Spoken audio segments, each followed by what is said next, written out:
আমরা বর্তমানে রয়েছি ভাঙ্গারপাড়ে এবং ভাঙ্গারপাড়ের এই সেতুটি গত পরশুদিন রাত প্রায় 2:30 নাগাদ দুটি ওভারলোডের গাড়ির জন্য ভেঙে পড়ে এবং শিলচর কালাইন সড়কের যোগাযোগ ব্যবস্থা সম্পূর্ণ বন্ধ হয়ে ওঠে। একদিকে গ্যামন সেতুর কাজ চলার জন্য সেই সড়কটি বন্ধ রয়েছে এবং অন্যদিকে এই একমাত্র বরাকের সাথে যোগাযোগের যেটা ব্যবস্থা ছিল সেটাও গত পরশুদিন থেকে হঠাৎ করে বন্ধ হয়ে পড়ায় কার্যত বরাক উপত্যকার সড়কযোগে যাতায়াত ব্যবস্থা অনেকটাই থমকে পড়েছে। তবে কেন এই সেতুটি হঠাৎ করে এভাবে ভেঙে পড়ল সেটা নিয়ে রয়েছে বিস্তর প্রশ্নচিহ্ন।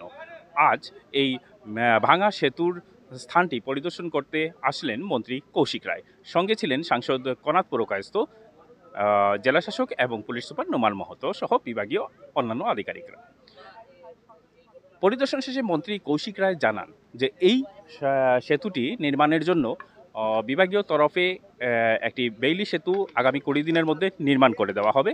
এছাড়াও এখানে পার্শ্ববর্তী একটি সরু রাস্তা রয়েছে যাতায়াতের জন্য, সেই রাস্তাটির তাৎক্ষণিক মেরামতের জন্য মুখ্যমন্ত্রীর তরফ থেকে 2 কোটি টাকা মঞ্জুর করা হয়েছে। এছাড়াও সবথেকে বড় ব্যাপারটা হচ্ছে যে এই সেতুটি হঠাৎ কেন এইভাবে ভেঙে পড়লো, এখানে কি কোনো ধরনের টেকনিক্যাল প্রবলেম ছিল, নাকি বিভাগীয় গাফিলতি রয়েছে, নাকি পুলিশ বা এমবিআই ডিপার্টমেন্টের কোনো ধরনের গাফিলতি রয়েছে, সেই সমস্ত কিছু খতিয়ে দেখার জন্য জেলা শাসকের পক্ষ থেকে প্রশাসনীয় তরফে একটি ম্যাজিস্ট্রেট পর্যায়ের তদন্ত কমিটি গঠন করে দেওয়া হয়েছে, যে কমিটি আগামী 7 দিনের মধ্যে তার রিপোর্ট পেশ করবে। এছাড়াও সবথেকে উল্লেখযোগ্য ব্যাপার আরেকটি রয়েছে যে কিভাবে এখানে, যেহেতু এই সেতুটির ক্যাপাসিটি রয়েছে 40 টনের, এই 40 টনের ক্যাপাসিটির সেতুটির উপর দিয়ে কিভাবে এত ভারী ভারী দুটো গাড়ি আসলো সেটা, এবং এটাকে এখানে নিয়ন্ত্রণের জন্য যেখানে সামনে পুলিশের একটি ব্যবস্থাও ছিল, তারপরও কিভাবে আসলো সেটা বিশেষভাবে খতিয়ে দেখা হচ্ছে এবং প্রারম্ভিকভাবে 2 জন পুলিশ আধিকারিকের নিলম্বনও করা হয়েছে। এখানে একটা কথা অবশ্যই বলা প্রয়োজন, যেহেতু গত প্রায় 15-20 দিন ধরে গ্যামন সেতুর কাজ চলছে, যেখানে কাঠিগড়া আমাদের কাঠিগড়া শিলচরের প্রধান যে জাতীয় সড়ক সেটা বন্ধ রয়েছে এবং এই সড়ক দিয়েই প্রতিনিয়ত প্রতি রাতে বিভিন্ন যানবাহন শিলচর শহরে প্রবেশ করছিল। এখন এই সড়কটি ভেঙে পড়ায় শিলচরের সাথে বহির্রাজ্যের যাতায়াত ব্যবস্থা অনেকটাই প্রায় বন্ধ এবং সেটা প্রশাসনের তরফে ঠিক 20 দিনের মধ্যে কি পুনরায় তৈরি করে দেওয়া সম্ভব হয় কিনা সেটাই হবে লক্ষণীয়। আজি বাংলা ব্ৰিজখন পৰিদৰ্শন কৰিলে কি পালা বা কেতিয়া ঠিক হ'ব এইবোৰ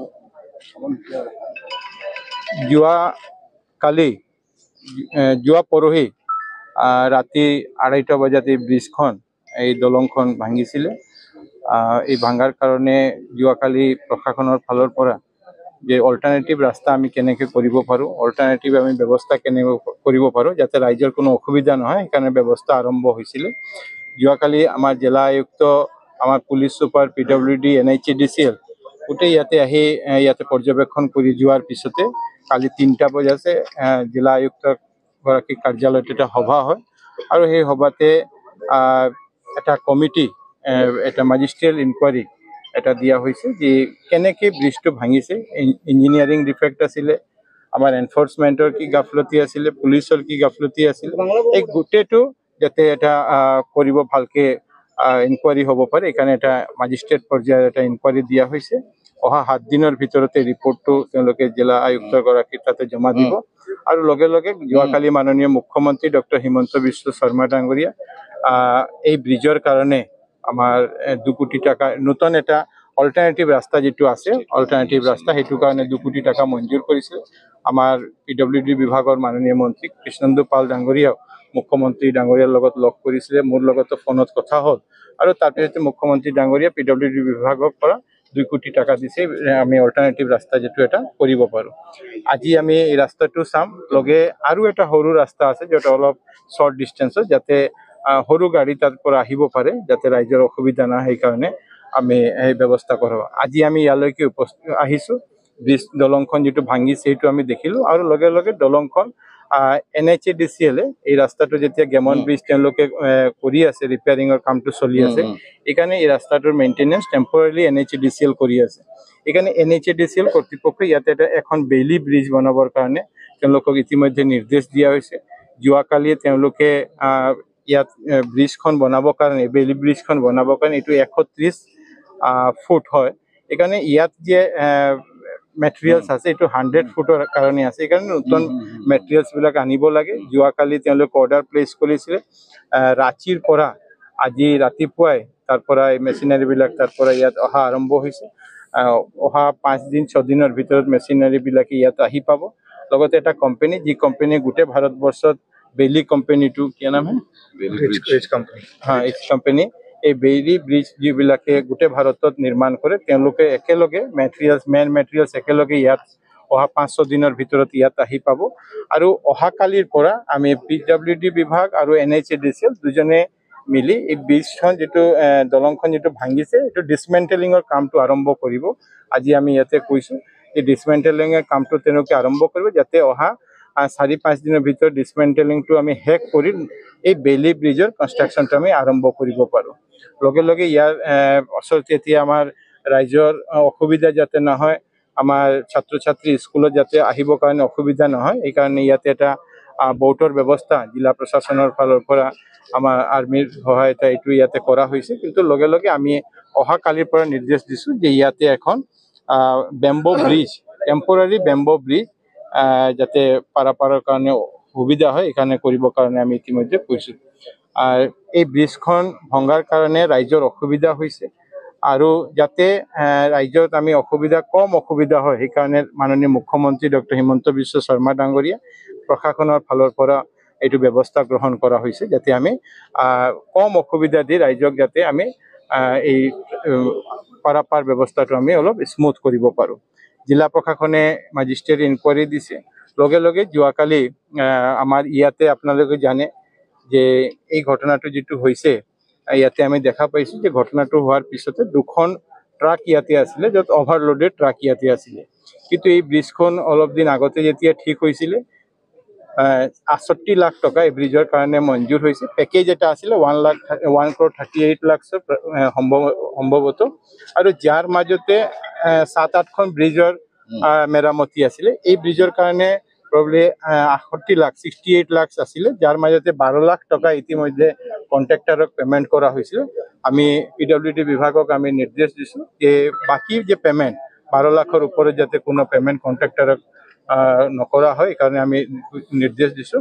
আৰু লগতে ইয়াতে এই ব্ৰিজৰ কাৰণে এটা লিমিট দিয়া হৈছিলে 40 টন, কিন্তু আমি দেখা পাইছোঁ যে অভাৰলোডেড ট্ৰাক ইয়াতে আহি পাইছে। আৰু ওচৰতে এই 40 টনটো মেইনটেইন কৰিবৰ কাৰণে ওচৰতে পুলিচ কেম্পো বহা হৈছিলে, কিন্তু তেওঁলোকৰ গাফলতি আছে কি নাই এইটো ইনকুৱাৰীতে আহিব। কিন্তু প্ৰাৰম্ভিকভাৱে আমাৰ আৰক্ষী অধীক্ষক ডাঙৰীয়া যোৱাকালি এজন সাব ইন্সপেক্টৰ, এজন ASI এছিষ্টেণ্ট সাব ইন্সপেক্টৰ, লগতে আৰু 2জনক তেওঁ ছাছপেণ্ড কৰিছে। লগে লগে ৱেইট ব্ৰিজৰ পৰা তেওঁলোকে কম ৱেইটৰ চালান লৈ আহিছিলে। এই ৱেইট ব্ৰিজৰ 5জন মানুহক এতিয়ালৈ পুলিচে গ্ৰেপ্তাৰ কৰি তেওঁলোকক পুছতাছ কৰি আছে। গোটেই ব্যৱস্থাটো মই আশা কৰোঁ যে কেনেকৈ কি হৈছে, ইঞ্জিনিয়াৰিং ফেইলিং হৈছে, পুলিচৰ গাফলতি আছিলে, অভাৰলোড আছিলে, আমাৰ যি হৈছে ঘটনাটো, যাতে মেজিষ্ট্ৰেট পৰ্যায়ৰ যি ইনকুৱাৰী আছে, ইনকুৱাৰীটো সম্পূৰ্ণ হ'লে আমি বিশেষকৈ আপোনালোকৰ সন্মুখত ক'ব পাৰিম। কতদিনের মধ্যে এটা কমপ্লিট হবে এটা বেইলি ব্রিজ মনে হয়? আমরা আশা করছি যে আগামী 20 দিনের মধ্যে এই ব্রিজের কাজটা আমরা সম্পূর্ণ করতে পারবো। কিন্তু আজকের দিনে অল্টারনেটিভ যে রাস্তাগুলি আছে, অল্টারনেটিভ রাস্তাগুলি যাতে চলতে থাকে, যাতে জিনিসপত্রের দাম বৃদ্ধি না হয়, আর বিশেষ করে শাকসবজি যেগুলি মেঘালয় থেকে আসে সেগুলি যাতে মূল্য বৃদ্ধি না হয়, সেটার দিনে প্রশাসনও নজর রেখেছে, সরকারের তরফ থেকে ব্যবস্থা করা হয়েছে। গৌৰৱ গগৈ ব্ৰিজ ব্যাপাৰে এটা কথা কৈছে যে 1,38 লাখ টকা এই ব্ৰিজৰ চেংচন হৈছে, আপোনালোকে 68 লাখ, ইয়াৰ মাজত তফাত মই টুইট কৰিছে। মই মাননীয় সাংসদ গৌৰৱ গগৈ ডাঙৰীয়াক মই অনুৰোধ কৰিম যে PWD বিভাগৰ পৰা একবাৰ তথ্য ল'ব লাগে, তথ্য লৈ ৰাইজক কেনেকৈ আমি সহায় কৰিব পাৰোঁ সেই কামত আহিব লাগে। ভুল তথ্য দি, ভুল বিভ্ৰান্তিকৰ তথ্য দি রাইজক যেন তেওঁ বেপথে পরিচালিত নকরে, এখানে মই অনুরোধ করি। দেখেন, আপনারা বলছেন কালকে ডিসি মহোদয় বলেছেন যে এনকোয়ারি হবে, একটা ইন্টারনাল কমিটি গঠন করা হয়েছে। 21 মে যেদিন গেমন সেতুর কাজ স্টার্ট হয়েছে, আমরা সেদিন কিন্তু নিউজে দেখিয়েছিল যে এই ব্রিজ কিন্তু কাজ হয়নি, এখানে যে জেই আছেন বা এক্সিকিউটিভ ইঞ্জিনিয়ার আছেন তাদেরকে চোখে আঙুল দিয়ে দেখানো হয়েছিল। আমরা ঠিক আছে এখানে দেখা গেছে একজন জেই উনি এখানের লোকাল যে এমএলএ ওনাকে সাংসদ বলে তুষামত করে এখানে কাজটা কিন্তু কমপ্লিট করেননি। এখানে কিন্তু মানুষের অভিযোগ রয়েছে। দেখুন, একটা কথা যে গেমন ব্রিজের সংস্কার বা রিপেয়ারিং এর অত্যন্ত জরুরি ছিল। আর এর জন্য 20 মে থেকে গেমন ব্রিজের কাজ আরম্ভ হয়েছিল। আমরা বলেছিলাম যে আমরা 20 জুলাইয়ের মধ্যে এটা সম্পূর্ণ করব। কাজ চলছে এবং আমরা আশা করি 20 জুলাইয়ের মধ্যে সেটাকে আমরা সম্পূর্ণ করতে পারবো। প্রতিদিন আমরা সে বিষয়ে ফলো আপ করা হচ্ছে, গুয়াহাটি থেকেও হচ্ছে, মাননীয় জেলা শাসকের কার্যালয় থেকেও হচ্ছে। কিন্তু এটার অল্টারনেটিভ, গেমন ব্রিজ বন্ধ হবে, একটা অল্টারনেটিভ রোডের প্রয়োজন ছিল। যে জন্য আপনারা জানেন যে সিঙ্কিং জোনের কাজকে প্রায় বন্ধ করে সেখানে যাতে